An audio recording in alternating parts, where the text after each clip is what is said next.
Greetings, kids. Today, I posted a video both on my Discord, where someone actually manages that thing, which surprises me, and on Mastodon, because, the war has given us a new martyr. A video started circulation online around 6th of March with a man, which we now know, at least so far as we know, his name was Timofey Shadura. And he's obviously, in the video, is shown to be a prisoner of war captured, apparently, in February of 3rd, because, he was captured at the time around Bakhmut, and he had been missing since, and according to the background of the video, it seems that, the events happened then. And he's just shown being wounded and smoking a cigarette, and someone just basically yells from the background, someone from the Russian forces, I don't know whether it's Wagner or mobilized or whatever, but a lot of people say it's demobilized, but, who knows. And they say start filming him and whatever. And then he just turns to the camera and says, "Glory to Ukraine, Slava Ukraini." And then salvos of automatic weapons from multiple sides are just there, and he's being shot in the head with them and he collapses. The Russian voices in the background are just saying, "Die, bitch. Umri, suka."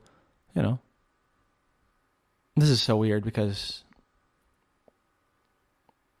he's become a martyr of sorts and a symbol of this war once again.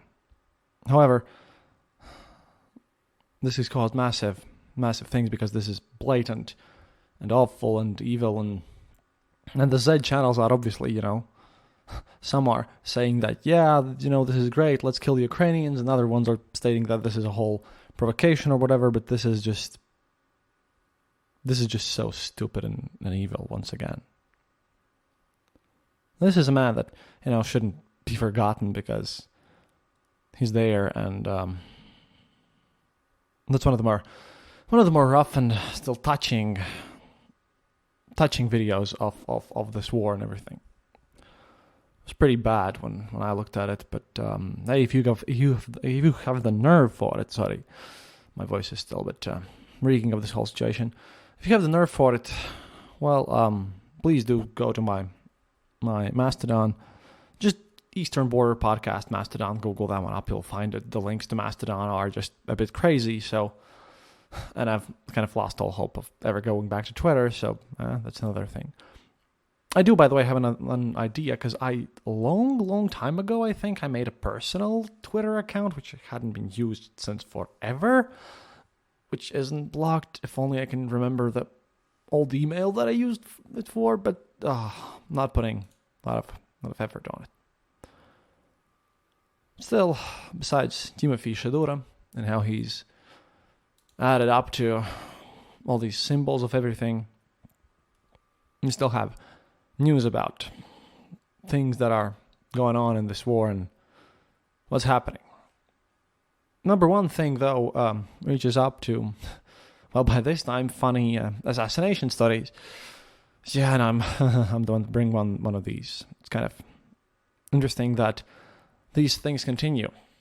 You see, Moscow researcher who helped to create the Sputnik V vaccine against COVID was reportedly killed in a domestic dispute. Andrei Botvikov, one of the creators, was reportedly killed in northwest Moscow during a domestic dispute. He was an employee of Moscow's Gamaleya National Center for Epidemiology and Microbiology.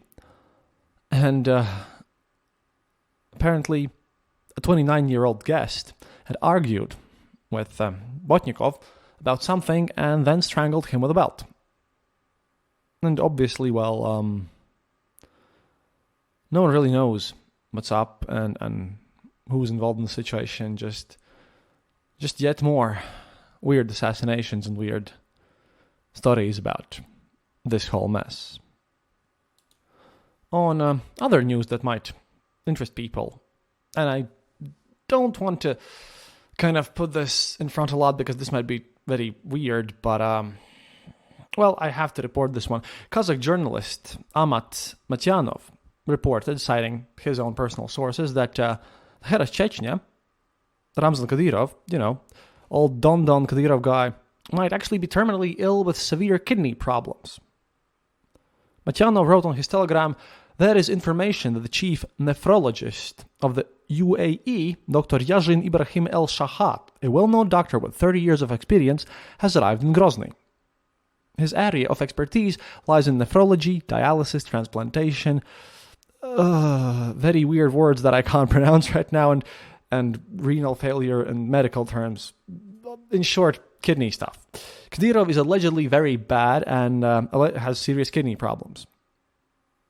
According to Ahmed Zakayev, the representative of the Ichkerian cabinet in exile, Kadyrov is ill and has already become a drug addict. He claims that some kind of energy pills previously supported the overactivity of the head of Chechnya. According to other sources cited by Matyanov, Kadyrov was poisoned. Therefore, he does not trust Moscow doctors. And due to the illness, according to the journalist, because of this, Kadyrov was not at Putin's annual address at the Kremlin, where basically everyone who was everyone had to attend. Which is interesting because Kadyrov truly was at the forefront of everything. At everything together with Prigozhin, and they were mentioned together, but if you have noticed, there have been no mentions of Kadyrovtsi or his forces for a while now. He's been lost somewhere, and all the pictures that we have of him are a bit shady and shaking and weird, and he looked very, very, very strange. And Ramzan Kadyrov, of course, is not a loved man, and he's a very dumb man, but, he was hated in Chechnya. He still is hated in Chechnya, and who knows how this whole thing goes down.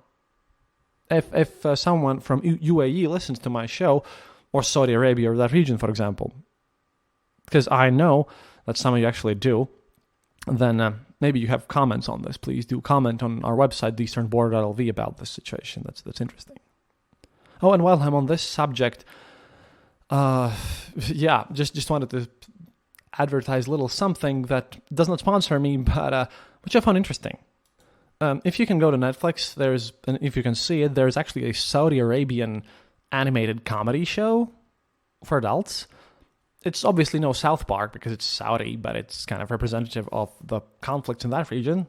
So while we're on sort of the subject, it's called Massamir County, and hey, I like non-European shows and non-Japanese shows and everything that pops up, and that shows Saudi internal conflict between their liberalizing attitudes towards everything.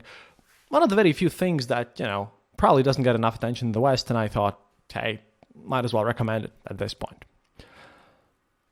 Back to the heavy subjects. Another thing that ties this whole thing together with Ramzan and everything is the fact that a stallion, which is perpetually owned by Ramzan Kadyrov, was stolen from a private stable in Czech Republic's Krabice municipality. Quote, "The 16-year-old thoroughbred nicknamed Zazu, worth $18,000, disappeared from the stable in the night before March 4th, reported the local media. The Czech police has confirmed the fact of the animal's disappearance. Detectives think that the thief removed the safety chain from the sliding barn door and led the horse away." Jeźdźcy, a Czech publication covering horsemanship and races, writes that Kadyrov had purchased Zazu in 2012 and then brought him to Krabčice, from Dubai. In 2014, Zazu became part of Kadyrov's sanctioned European property. In March 2022, the local media reported another attempt to take Zazu from the stable, together with a second Kadyrov-owned horse. About a month before Russia invaded Ukraine, two Russian-speaking men came to the barn, claiming they had to move the horses to Poland. After the barn owner refused to cooperate, they spent 5 days camping in their trailer not far from the barn. Well, maybe Kadyrov is very ill with his kidneys, but seems that he still likes his equestrian hobbies. And, talking about hobbies, there are now reports that the Wagner Group have opened at least 3 recruitment centers at Russian sports clubs in Rostov-on-Don, which is, by the way, right next to Ukraine, Samara, and Tyumen. Wagner Group itself reports that it has launched 8 recruitment centers at sports clubs in Moscow. Now, our old buddy Prigozhin, cursed be his name, and, all the other niceties, announced on March the 2nd that the private military company would collaborate with sports clubs. He added that the gyms could verify the physical fitness of those wanting to join Wagner Group. And, Institute for Study of War, and literally everyone else whom Institute of Study of War is using and not really pointing any, sources and anything, they tend to do that, is because of the impediments to recruiting among prisoners. On March the 3rd, of course, Prigozhin stated that the Russian authorities had barred Wagner Group from recruiting prisoners, and according to media reports, Russian Ministry of Defense is now recruiting prisoners directly. Just because Wagner Group and Prigozhin are somewhat on bad terms with this whole situation. And I think it's because of the upcoming elections. This is an interesting situation since a lot of Russian liberal opposition is also thinking that election that is coming next year is still going to have something happening there.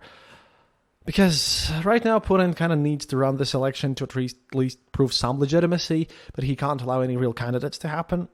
Interestingly enough, an observation can be made that the ultra-patriots like Girkin and his buddies are now going through in Russia, what liberal opposition actually went through many years ago and what they've been through all this time. Sort of a full cycle. And Girkin at this point, by the way, is not even hiding his own political ambitions.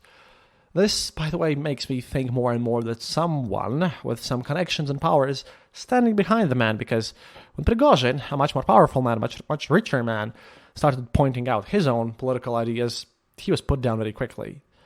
And Girkin is, with his 800,000 followers on Telegram, could actually be a bit dangerous about these true patriots and everything, and he's kind of openly preparing to take power and not let, any liberals take over after Putin loses. He still hopes for victory, but he's turned into a complete doomer. And his doom and gloom still have reasons, because once again we have yet another video from draftees, conscripts of the Russian army. This time it comes from Belgorod. These guys, serving in the territorial defense unit for Russia's Belgorod region, posted a video to Telegram late Monday that they were forced to join an assault brigade from the Donetsk People's Republic and sent to the front without appropriate training.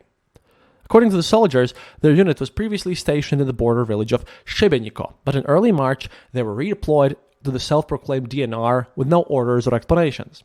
The draftees alleged that they arrived in occupied Ukraine, their military IDs were taken by militiamen from the DNR.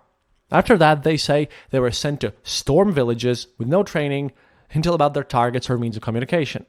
The men say in the clip that their platoon has already suffered casualties. They know that they're not refusing to perform their assigned tasks. No one is doing that because they don't want to go to jail, which is like 15 years or something. But that they only want to do so as part of the Russian armed forces, rather than with the DNR army, which technically also should be part of the Russian armed forces. Meanwhile, in the news, also what will happen is that there is now a very clear law that now prohibits everyone in Russia to actually, denounce anyone who fights in this special military operation. That includes Wagner Group.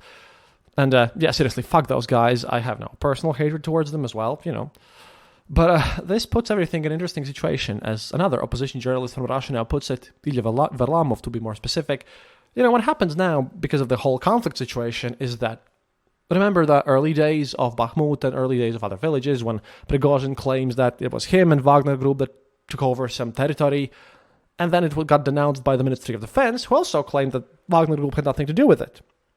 So now, if you're a Russian citizen living in Russia, what happens is that if you agree with the Ministry of Defense, you can be sued by Prigozhin and go to prison for 15 years for basically discrediting Wagner Group. But if you support Wagner Group, then the same can be done by Ministry of Defense, which is another paradoxical situation, which would be paradoxical and interesting if, we wouldn't be living in a world where in the Russian Federation you can just basically go to prison for anything possible that authorities want you to go to prison to. Fun times, everyone. But in total, to wrap this whole situation up about something that's actually happening on the front lines, well, you see, seems that the strategy, everyone thought that Bakhmut would be abandoned very quickly by the Ukrainian troops because, Raspustitsa is there. Raspustitsa is the part where the snow melts and everything is like slushy and the roads turn into complete soft mush. Listen to my Holodomor episode. Then I speak about Raspustitsa and the whole, soil there in Ukraine back then. But the thing is that it seems that Ukrainians are still using their roads and everything, and that as soon as they mentioned that they'd be leaving and that they'd be retreating, Wagner Group heavily overextended themselves. This includes the first wave attacks, which are just there, as I have mentioned previously on this show, just to basically test out where the machine gun nests are. And then, these guys go in unarmed and basically without any armor. They just, go out there, die, and they're dead. Someone spots where the Ukrainians are, and then those positions get shelled. Well, apparently this has given out a massive cost to the Wagner Group and everyone, and now, as far as I know, there is now another interesting sneaky plan when the Ukrainian top brass about how Wagner Group could be crushed as a military force. Situation's getting more and more interesting. Of course, we will be following this as usual, as always. But that's it for today. Thank you everyone for supporting me. Again, massive thanks to all of my Patreons and people who have helped me out in these hard times. And once again, to all the people who have come here from Heaton's political orphanage. All of you are the best, and I think we have a great friendship between our podcasts. I think I should get him on sometime together with History Impossible and Secret Police and Advent of Computing. He's been a great guy too, and all that stuff. But yeah, if you want to support the show, please consider becoming our patron on patreon.com/theeasternborder, or just click the donate button on theeasternborder.lv, where you also can listen to the show without ads. We have also fixed the stream of Patreon, so you can just click the private RSS stream, and then you can get Patreon updates over there. Hope that helps for some people. So here's to hoping that we'll have better and more news very soon. So, до свидания, товарищи. And as always, happiness is mandatory.